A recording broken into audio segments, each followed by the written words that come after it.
Hello and welcome to the Fashion Killer Show. Yet again, another episode here.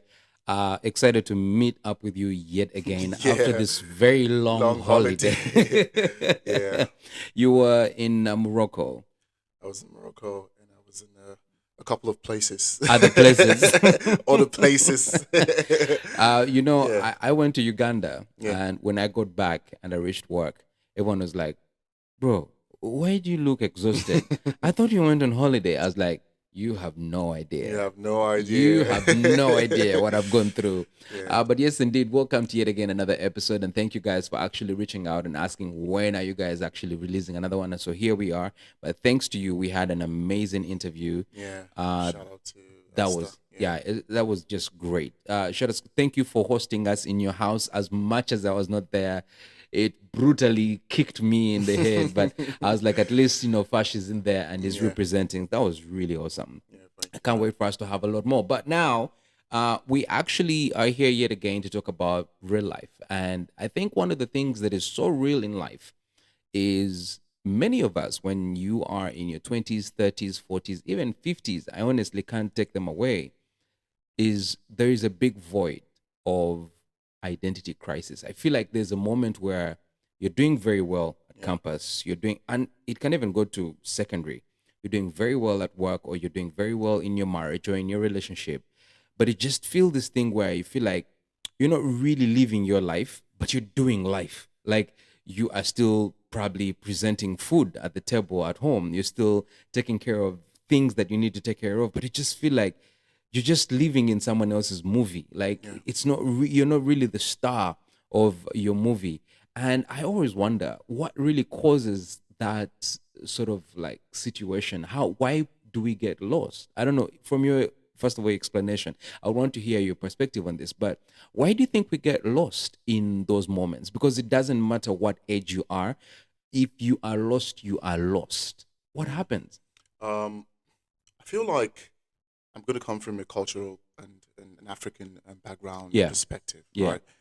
And probably Asians, and I know a lot of people might watching this might be able to relate. Mm-hmm. I feel like there's a lot of pressure Mm.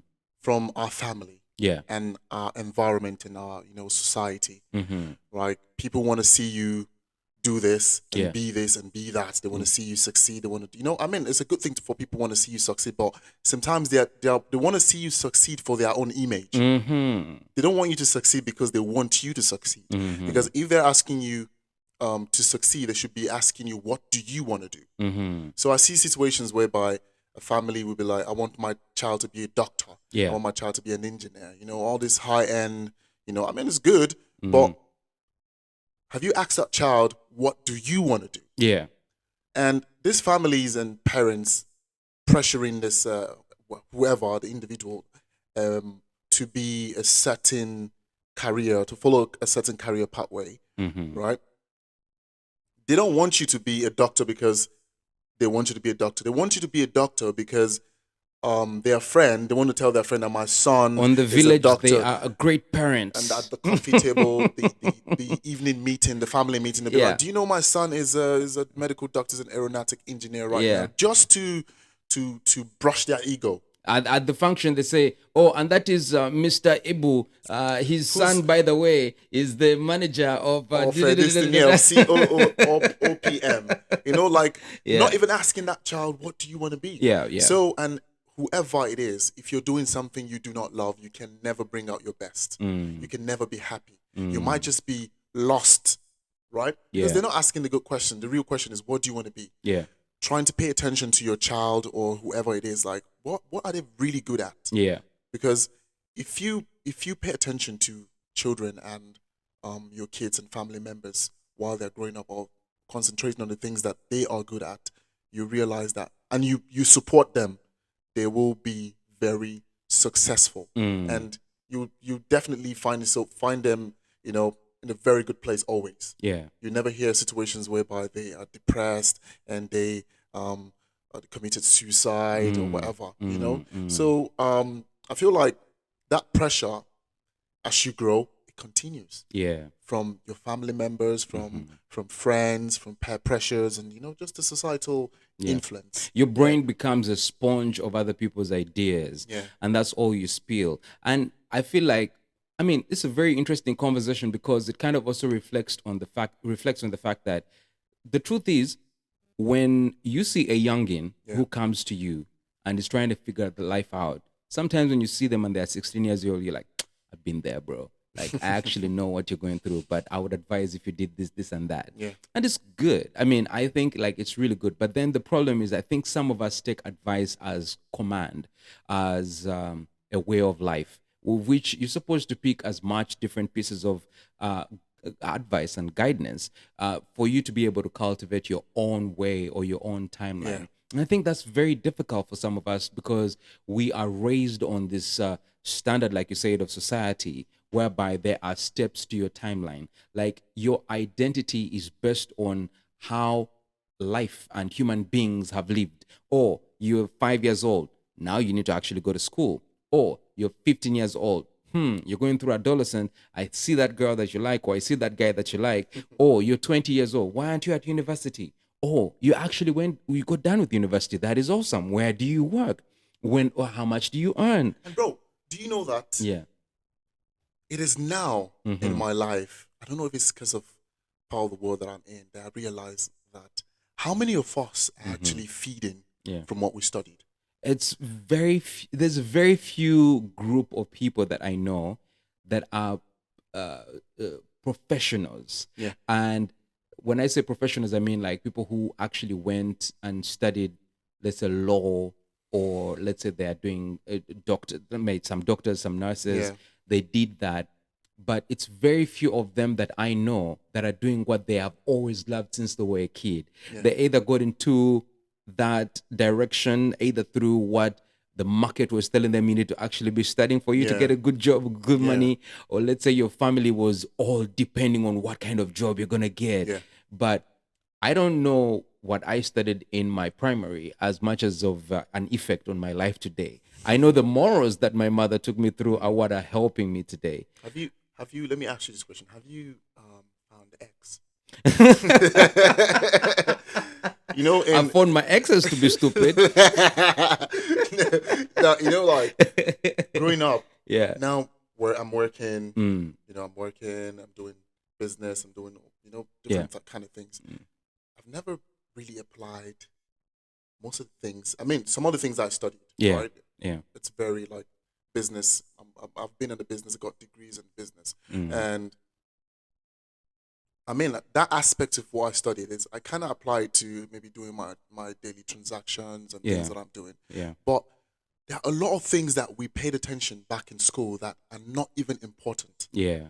right? True. There's a lot of mathematical terms, maybe because I'm not on that line, Mm-hmm. but it doesn't apply to my daily life. Yeah. There's a lot of things that I've studied in school that have never benefited me, Mm-hmm. right? So I feel like everyone should find their dream. Yeah. Find your dream. And parents Yeah. and family members, if you're watching this, ask your child today, what do you want to be? And drive into that alignment. I'm not saying Yeah. your child to say, I want to be an armed robber or I want to be a kidnapper. No, but my something friend positive. said, well, let me just say her name, BC. BC said, if my son wants to be a robber, you better be a top robber, please. Be a Pablo Escobar. Don't come here with petty thieves stealing phones. I want you to come here and you've robbed the National Bank.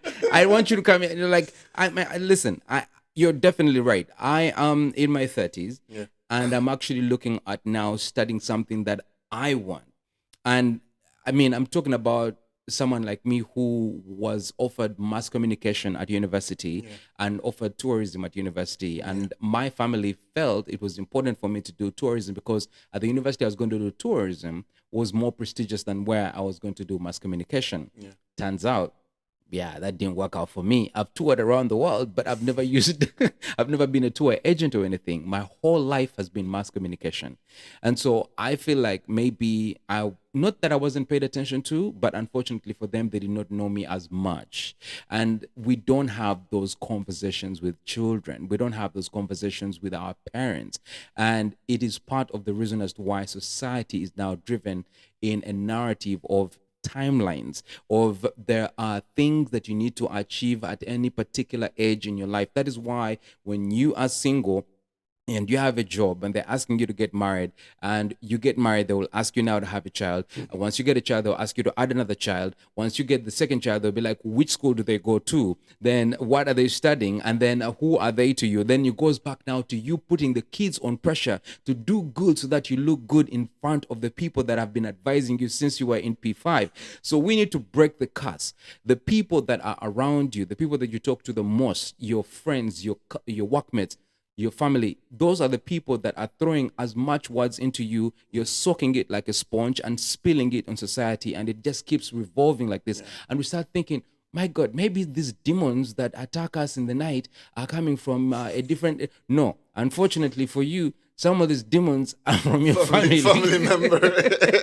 Because they are ideas that come into your head. They are the thoughts that you dream about. They are the things that are controlling your every single day life. They're the things that hold you back, and they're always telling you, why do you always fail when you do this? And you wonder why you always fail. It's because you're not putting 100%.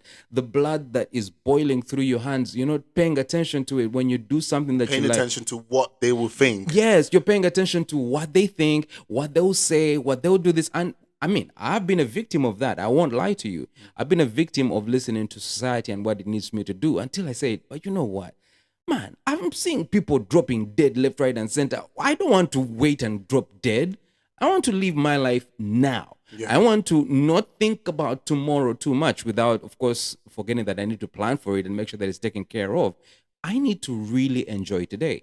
I need to be fully 100% present and make sure that the things that I do the day I'm on my deathbed and God willing, I live for very many years, Amen. I will be very, very fortunate to have been on this earth than being in a position where I'd be like, oh, I wish I had done this. Oh, I wish I had done this. Someone was actually saying that at most funerals, they keep telling us, you know, Uncle Saulo used to like singing. You did not know that he liked singing, but he used to sing for us. And then you realize the guy was a carpenter all his life. And you're like, if he had, taken on singing, I don't care if he did it in the choir or if he did it somewhere, it would probably fulfill him even a lot more. So I think that is one of the biggest issues that we have, Yeah. like you've said. I would advise anyone watching this, I would advise everyone, concentrate on the things that bring you happiness and concentrate on the things and appreciate the things that you have, not the things that you do not have. Yeah. Because if you focus on the things that you do not have, that will lead you to start feeling very unfulfilled, Yeah. and that might lead to depression. Yeah. So how would you appreciate what God has done for you or your current situation in life if you're not actually saying, wait a minute, let me even have a look at the things that I have. I have good health. I've got a roof over my head. I've eaten today. There's thousands of people around the world in war-torn countries and everything happening, sad things happen around the world, and they're suffering. They don't even have the basic aspect of life, the basic blessing of life, which is peace, or even to be able to sleep without thinking, oh, when is the Next explosion bomb going to drop or whatever. So let's concentrate on the things that you have. Appreciate your life. Do not pay attention to what the next person have. If you don't look back, you might never appreciate Yeah. your current situation. True. So yeah. Yeah, definitely 100%. I would say clacking. Clocking. No, because bro, listen, I'm not going to stand out here and sit out here and say that I am such a great worshiper of God. But I think one of the ways that I've decided to surrender myself to God is to live in my purpose.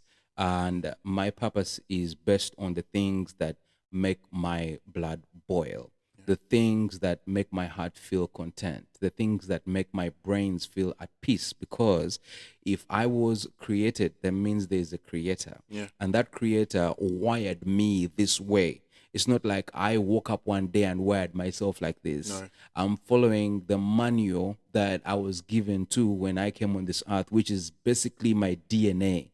And my DNA says I need to be excited about doing this and talking about this and fulfilling this. And that's why I'm saying I want to go to school and pursue something, because I feel like it will fulfill me Fulfill you, on yeah. top of me giving back to society. If I'm not hurting society, if I'm not bringing any sort of determined to the normality of society, and I'm adding on to some good stuff, then that makes me feel happy.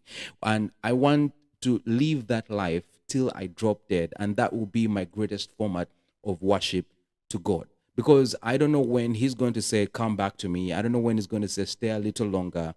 But whatever He gives unto me, then I'm going to amazingly enjoy it. Because there's a pastor that I listened to, and he said something very interesting. He said, blessings don't grow, we grow into our blessings. Some things you want to achieve now, like you want to really get it immediately, but it takes forever. We have had a conversation before, and you shared with me about how you prayed for something Yeah, for a I very was long I time. was praying for something, bro. Yeah, I was always like, God, I need this. yeah, I don't want to get into details, yeah. but God, I need this. I need. Do you know?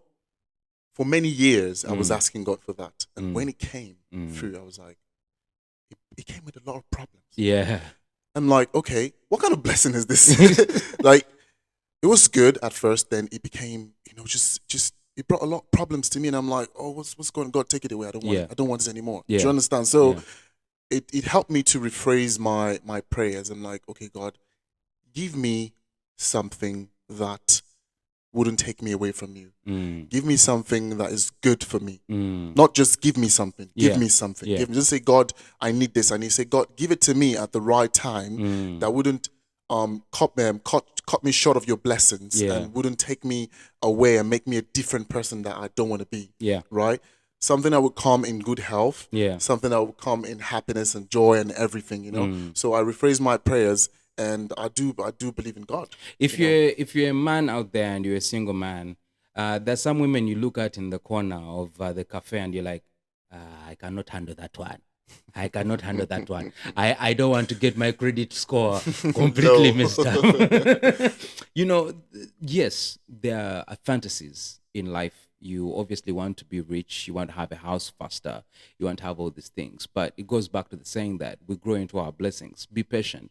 As long as what you're doing on a daily basis is based upon your joy Yeah. and based upon the things that bring you joy, you are going to achieve all that stuff 100%. And I've seen a lot of my people in life, friends, workmates, colleagues, or whatever. Yeah. I've seen them actually enjoy some things. I know a guy who rides. Well, in your country they call it Okada. Is it? Okada, yeah, Yeah. For us, bike. for us, it's a border. Border. He rides a border. This guy has a child, two children, and he recently just built a house. He's been riding the border for the past maybe 12 to 13 years. Wow. And he recently built a house, and he has actually land around it where he's doing farming and everything. And I asked him, what do you really want to do? He's like, I just want to retire in my farm. I want to retire in this position. And I know guys who are, I mean, great, amazing professionals. They could be Yeah. lawyers or anything. They drive the latest Mercedes or anything of the sort, but they drive and they park at an apartment that they are renting. So they have a completely different narrative from his. He's living his life and he's happy and he's content. If we could find more human beings like that who are okay with struggling a little bit to achieve that which you really want and brings you joy, the world would definitely be a better place. Society will probably change. But right now, it's upon you. You can't figure out life. I'm sure you're still figuring out life. I am. Yeah, same here. Whether when you have a child, you start figuring out, how do I raise this child of mine to make sure they don't falter, to make sure they don't fall off the cliff.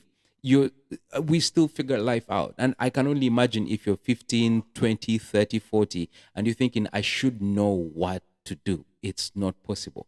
What you can do, in my opinion, would be to make sure that whatever you are involved in today brings you actual joy. And you'll be right. Definitely. Definitely. Fashion Killer. It's always a pleasure to actually connect with you guys. So please comment, like, share, subscribe as a very important button that you need to click on it. Subscribe, and please feel free connect with us and let us know what you might want to share. Yeah, if you have any questions, or if you want us to talk about anything on this podcast, something that you have a problem with and you just need people's opinion on, you can just let us know. Slide into the DM. Sweet. And just let me know, and we would talk about it and get people's opinion for you. Most Thank you definitely. so much. See you next time. Fashion Motherfucking designer.